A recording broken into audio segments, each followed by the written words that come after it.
Hi science fans! So today I'm going to do for your C1 trilogy or triple, doesn't matter, higher or foundation, for the required practical, you have to know how to make a ta-da, pure dry sample of a soluble salt. It's an easy 4 to 6 marks. You need to know the method. Could be magnesium sulfate, could be magnesium chloride, could be copper chloride, could be any of those, but you need to know how to make it. Let's do it. You need to know how an insoluble base, that means that it is a solid that does not dissolve in water. How that reacts with an acid, which is aqueous, to make a salt, whoopsie daisy, which is soluble. And what they want you to know is how we make a pure, dry, solid sample of this. That's what they want, and normally it's a 6 mark question. Okay, now usually the insoluble base will be a carbonate or an oxide. So the example I'm going to give you, the most common one I'm going to give you, is copper oxide. Now this is a black solid, gross, black solid. It does not dissolve in water. It literally will just make the water look a bit black and then it will plonk down to the bottom, kind of like sand, insoluble. And we're going to react it with a type of acid. Now the acid they normally get you to react with would be a sulfuric acid or a hydrochloric acid. Now if they ask you in the exam to make a something chloride, then you'd use hydrochloric acid. If they want you to make a sulfate, then they'll ask you to use sulfuric acid. So H2SO4, and this is going to make CuSO4. That is our aqueous copper sulfate that we need to make, plus water. And we need to drive off that water, which is a liquid, drive off that water, and so we're left with a pure version of this.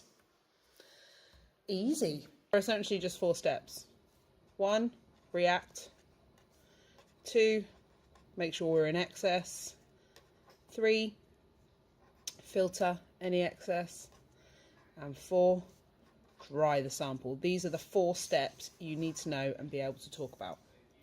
Let's get cracking with number 1. Okay, we're going to start off by doing step 1, react. Okay, so the first part of step 1 is to use a measuring cylinder to measure 25 mils of the acid that you are using. You can give any measurement, but I suggest you give a measurement. So 25 mils or 50 mils, it doesn't matter, using a measuring cylinder of your acid. And then what you need to do is you need to add some of your base. And then you need to heat it gently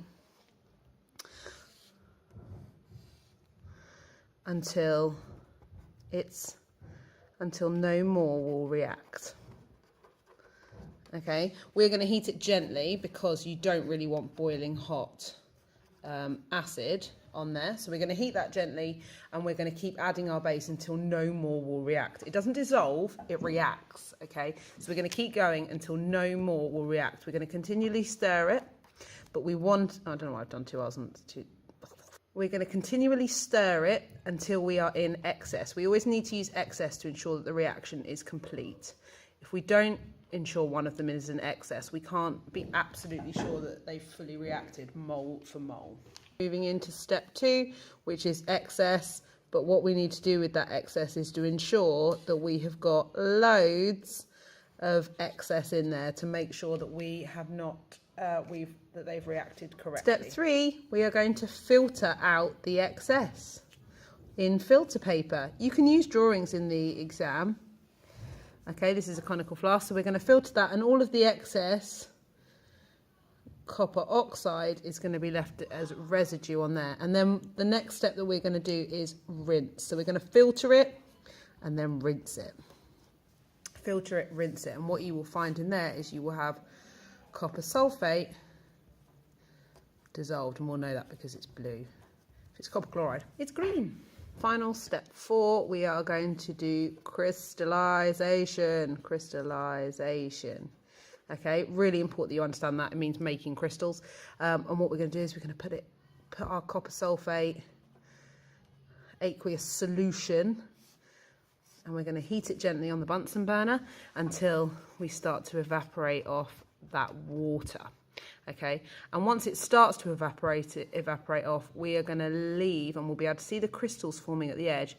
We are going to leave that for the rest of the rest of the water to evaporate, and that means that we then get this formation of crystals. And the longer we leave it, and the slower we drive off that water, the larger the crystals will become. And that is how we have a pure, dry sample of a soluble salt made from an insoluble base. Easy, really. It does, of course, help if you can do all of your acid base react. Oh, look. It does also help that you can do all of your equations with acid plus bases, acid plus alkalis, acid plus carbonates, that kind of thing. And they might give you a really bizarre example. So like, give me a sample of potassium chloride, and you say, okay, I'm going to use potassium oxide, I'm going to use hydrochloric acid. So you need to know how to make the chemicals they're asking you to make. But essentially 4 steps. React them together in excess, filter off the excess, rinse the excess, and then of course, crystallize it. And then you're done. It's really easy. Just make sure you use those words, use measurements. Do it. It's on every single chemistry paper I have seen so far. So likely is it'll be in your mocks. Learn it. Just try and do more shadow puppets.